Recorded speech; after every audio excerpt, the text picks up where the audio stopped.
কিয়ামত পর্যন্ত আমরা চ্যালেঞ্জ দিতে পারি, চ্যালেঞ্জ যে একটা আকীদা পারলে এমন দেখাও যেটা আবু হানিফা রাখতেন কিন্তু আমরা রাখি না। আকীদার লাইনে আবার যদি নাই মানি তাহলে আকীদা তো মূল, ফিক তো শাখা, ডালপালা। তাহলে মূলেই যারে মানার যোগ্য মনে করি না, ডালপালে আরে মানার যোগ্য মনে করব কিভাবে? আমরা সবাই জানি এবং হানাফি আলেমরা নিজেরাও দাবি করে তাদের বিভিন্ন ভিডিওতে যে তারা আকীদার ক্ষেত্রে ইমাম আবু হানিফার অনুসরণ করে না, তারা আকীদার ক্ষেত্রে আশআরী এবং মাতুরিদি মাযহাবের অনুসরণ করে। কিন্তু বাংলাদেশের এই মুফতি, যার নাম হচ্ছে আলী হাসান উসামা, তিনি বলতে চাচ্ছেন যে তিনি এবং হানাফিরা সবাই নাকি আকীদার ক্ষেত্রেও আবু হানিফা রহমতুল্লাহ আলাইহির অনুসরণ করে। তারা নাকি মাযহাবের ক্ষেত্রেও হানাফি, আবার আকীদার ক্ষেত্রেও হানাফি। এবং তিনি চ্যালেঞ্জ করছেন কেউ নাকি দেখাতে পারবে না যে তারা কোনো একটা আকীদা আবু হানিফার আকীদার বিরুদ্ধে পোষণ করো। অথচ তাদের ঘর থেকেই, অর্থাৎ তাদের মাযহাবের আলেমদের থেকেই দেখানো সম্ভব যে তারা আকীদার ক্ষেত্রে ইমাম আবু হানিফার অনুসরণ করে না। আজকে এটাই দেখাবো, দেখুন একটু ধৈর্য নিয়ে। প্রমাণ দেখানোর আগে স্ক্রিনে যে দুজন ব্যক্তিকে দেখতে পাচ্ছেন তাদের একটু পরিচয়টা দিয়ে নেই। এখানে মুরব্বী যে ব্যক্তিকে দেখতে পাচ্ছেন তিনি হচ্ছেন বাংলাদেশের হানাফিদের প্রখ্যাত আলেম নুরুল ইসলাম অলিপুরী, এবং আরেকজন যাকে দেখতে পাচ্ছেন তিনি হচ্ছেন অলিপুরীর ছেলে, নুরুল ইসলাম অলিপুরীর ছেলে কামরুল ইসলাম অলিপুরী। দেখুন এই ভিডিওটি একটু মনোযোগ দিয়ে।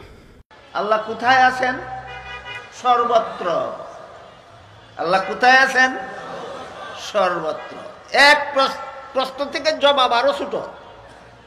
আল্লাহ কোথায় আছেন প্রশ্নের মধ্যে 3 শব্দ, জবাব 1 শব্দ, সর্বত্র। আমার কথা বুঝেন আপনারা?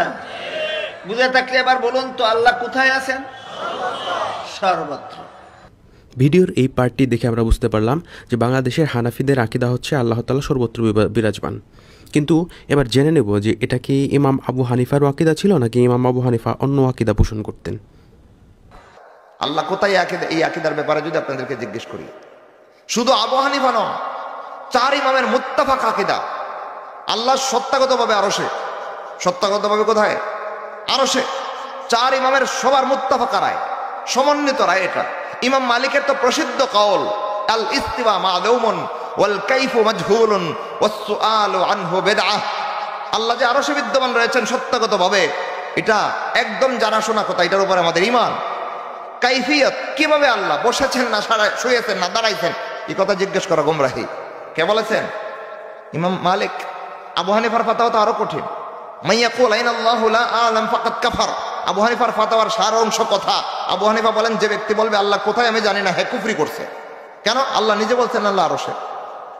তাহলে আইন আল্লাহ এর মাসালায় আল্লাহ কোথায়, এর মাসালায় সালাফদের আকীদা, আবু হানিফার আকীদা, সাহাবায়ে কেরামের আকীদা, রাসূলের আকীদা, কোরআন সুন্নাত খায়রুল কুরুনের সবার আকীদা তো এক ছিল। ছিল কি ছিল না? আজকে এসে আপনি ভিন্ন মত পোষণ করেছেন, কিন্তু নিজের ভিন্ন মতটাকে টিকানোর জন্য যারা সালাফের আকীদাকে ধরে রেখেছে তাদেরকে এসে আহলে হাদিস বলে ছুরি মারতেছেন। কোন ইসলামের শিক্ষা নিয়ে করতেছেন আপনি?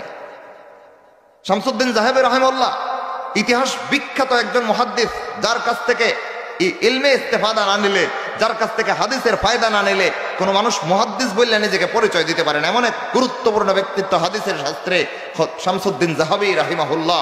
ওনার লেখা কিতাবুল উলুম পড়েন না, আকীদার কিতাবগুলো খোলেন, সালাফদের লেখা কিতাবগুলো আনেন সামনে। তো তাদের লেখনে তাদের আকীদা ইমাম আবু হানিফার আকীদা। আপনি এসে আবু হানিফার থেকে ভিন্ন মত পোষণ করেছেন, এটা আপনার দোষ, এটা আবু হানিফার দোষ না।